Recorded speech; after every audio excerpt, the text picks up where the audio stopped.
Assalamualaikum warahmatullahi wabarakatuh. Kembali lagi bersama saya Hamidullah Ibda. Pada kesempatan kali ini saya akan menjawab pertanyaan teman yang bertanya dalam konteks tadi S3 atau doktoral. Lebih enak mana lulus doktor yang tanpa ujian terbuka atau cukup ujian tertutup atau harus ujian terbuka? Ya, sebenarnya kalau ditanya enak atau tidak enak nanti kita jawab ya. Tapi yang pertama kita perlu jelaskan dulu bahwa untuk lulus S3 itu tentu berbeda dengan lulus S2 atau S1 ya. Jadi kalau di dalam S3 itu ada beberapa ujian yang harus kita lalui. Mulai dari ujian masuk, ujian-ujian reguler UTS UAS dalam perkuliahan, kemudian ujian proposal atau seminar proposal. Setelah penelitian nanti ujian kelayakan. Nah, ujian kelayakan ini menguji draft disertasi atau disertasi kita sudah layak belum ya, karena disertasi level tertinggi, level karya ilmiah tertinggi dalam studi doktor atau S3. Setelah ujian kelayakan baru ujian hasil atau ujian tertutup. Jadi kalau ujian kelayakan di tempat lain atau di kampus-kampus lain disebut juga studi ujian pendahuluan seperti itu ya. Kalau ujian tertutup itu ujian hasil yang itu lebih, dalam tanda kutip, lebih serius ya, karena disitulah digodok serius dalam rangka menemukan kebaruan atau mempertahankan temuan mahasiswa yang dilakukan penelitian yang dibimbing oleh promotor, kopromotor atau supervisor kalau dalam istilah Inggrisnya seperti itu. Nah, kalau ujian terbuka itu dalam rangka mendiseminasikan hasil temuan seorang calon doktor atau promovendus atau promovenda dalam sebuah forum yang lebih besar, tidak lagi hanya penguji dengan mahasiswa yang diuji, tapi juga mengundang dari berbagai orang atau publik dalam rangka menyiarkan, mempromosikan. Jadi istilahnya kan ujian promosi doktor atau sidang promosi doktor, atau bahasa lainnya disebut ujian akhir atau ujian terbuka seperti itu. Nah, kalau pertanyaannya enak mana, sebenarnya kalau saya pribadi karena tidak ujian terbuka ya enak tidak ujian terbuka ya. Pertama dari sisi tentu plus minus ya ini ya, sesuai dengan pola pikir, pandangan, point of view atau angle yang kita gunakan. Tapi dalam pengalaman saya dari segi waktu saja itu hemat waktu, kita bisa lulus agak lebih cepat ya, karena selain kita bisa lulus agak gasik juga untuk revisi, untuk kita ketemu dengan penguji jumlahnya 6 sampai 7 itu juga butuh waktu ya. Kita janjian, menyesuaikan waktu, kemudian ke tempat beliau, nanti kalau ada revisi ya direvisi lagi sesuai saran dan masukan kritik ya. Nah, satu penguji ini kan butuh waktu katakanlah 1 hari atau 1 minggu, bahkan sorry mas saya di London, sorry mas saya di Thailand, ini kan repot kalau beliau sering sibuk keluar negeri, keluar kota, keluar pulau atau ada acara di luar. Nah, tentu dari segi waktu saya lebih cenderung lebih enak tanpa ujian terbuka ya. Jadi pengalaman saya ya memang nggak sampai ujian terbuka, jadinya saya secara subjektif ngomong enak sekali tanpa ujian terbuka. Kemudian yang kedua, selain dari sisi waktu juga dari sisi materi atau keuangan ya, anggaran ya. Kalau ujian tertutup itu kan kita hanya dibebani beberapa biaya administrasi saja ya.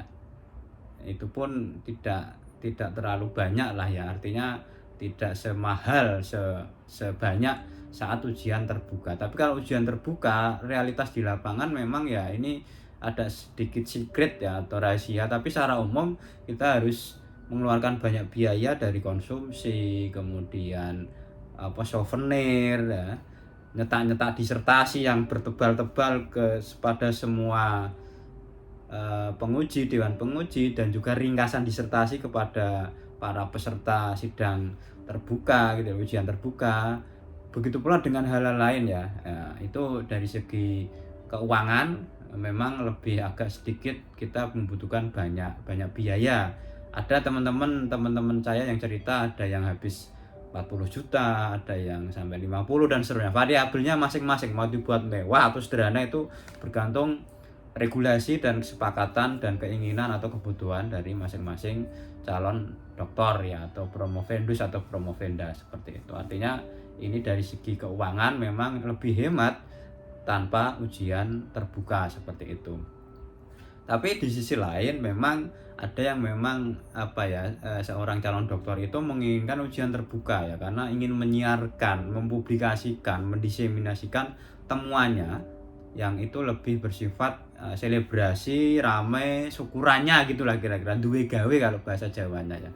Jadi kelebihan ujian terbuka tentu kita lebih apa ya, diketahui banyak publik karena kita mengundang banyak stakeholder ya, dari keluarga, rekan kerja, teman-teman seangkatan S3 ataupun mitra kerja kita ya.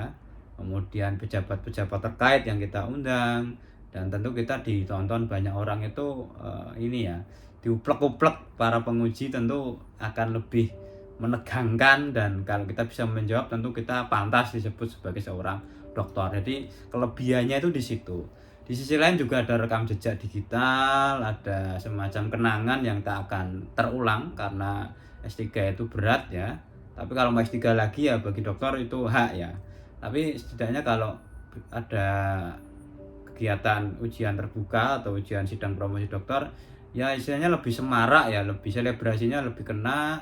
Kemudian juga apa namanya, kita bangga tapi bukan riak ya, tapi kita bangga dengan temuan kita dalam rangka novelty, kebaruan dari riset kita itu bisa berguna bagi masyarakat secara luas, paling tidak dalam konteks akademik ya, masyarakat akademis itu sendiri. Jadi kelebihan ujian terbuka seperti itu. Kemudian juga kenangan anak-anak kita, keluarga, istri, suami ataupun kolega mengenang bahwa kita pernah ujian terbuka sidang doktor gitu, sidang promosi doktor.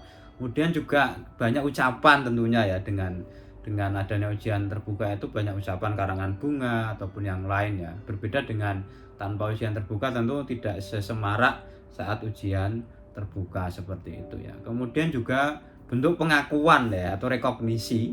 Kalau ujian tertutup namanya saja tertutup kan, tidak terlalu terbuka, meskipun kita nanti ada berita ataupun publikasi di media massa, media sosial kita sudah lulus dokter gitu, tapi tentu lebih semarak lagi ketika ujian terbuka. Tapi sisi yang lain tentu memakan waktu tadi ya, sisi biaya dan sisi yang. Tapi bagi saya substansi kuliah S3 tidak sebatas mendapat gelar doktor, tapi tanggung jawab akademis itulah yang harus kita pikul ya. Baik teman-teman sahabat-sahabat yang sudah doktor itu lulus jalur RPL kayak saya, rekognisi pembelajaran masa lampau, yang bisa lulus tanpa ujian terbuka, atau yang lulus ujian terbuka itu ya plus minus lah ya, tidak ada yang perlu dibanding-bandingkan. Tetapi tadi kembali lagi, yang paling pokok bagi saya adalah tanggung jawab akademik setelah lulus itu seperti apa.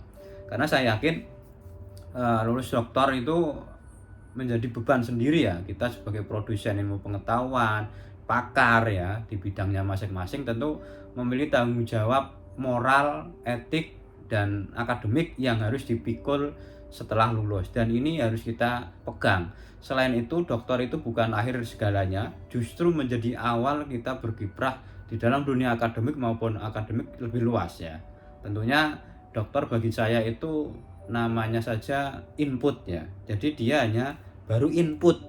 Jadi setelah dokter itu apa yang kamu lakukan, itu yang paling penting, bukan saat meraih gelarnya, bukan saat kuliahnya, karena itu hanya input saja. Outputnya apa? Oh, setelah dokter menjadi asesor, menjadi reviewer di jurnal internasional bereputasi. Oh, setelah dokter mampu menemukan novelty, menulis buku lebih produktif, menjadi narasumber, menjabat sebagai lektor kepala ya, jabatan akademiknya naik ke arah guru besar. Justru itu yang harus kita perkuat ya, terutama penguatan kegiatan Tridharma perguruan tinggi sebagai core dari sebuah akademisi atau sebagai akademisi, yang itu pendidikan, pengajaran, penelitian, dan pengabdian kepada masyarakat. Kalau di tempat kami ada catur dharma ditambah satu, yaitu aswaja anahdiyah. Tentunya ini menjadi bagian tanggung jawab sebagai seorang dokter, tidak hanya memburu lulus jadi apa, tetapi dalam rangka mempertahankan, nguri-nguri, dan mempertanggungjawabkan tradisi akademik, kemampuan akademik, dan tanggung jawab ilmiah ini yang harus kita pegang. Jadi kalau ditanya lebih enak mana, ujian terbuka atau tidak dalam rangka meraih doktor, ya tentunya kembali pada individu masing-masing. Tapi saya sebagai lulusan doktor tanpa ujian terbuka, saya lebih memilih atau setuju berpendapat bahwa lulus doktor tanpa ujian terbuka, karena dari sisi waktu lebih hemat, sisi kesempatan bisa lebih bisa kita gunakan waktu kita untuk hal-hal lain, dan dari sisi biaya juga lebih hemat seperti itu, karena mau ujian terbuka atau tidak tetap kita bisa mendapat gelar doktor karena ada RPL dan tetap mendapat ijazah. Dan soal ilmunya lah, kita setelah lulus menjadi dokter itu berbuat apa, bukan hanya saat euforia ujian tertutup maupun ujian terbuka. Sekian dari saya, kurang lebihnya mohon maaf, saya akhiri. Assalamualaikum warahmatullahi wabarakatuh. Jangan lupa like, komen, dan subscribe.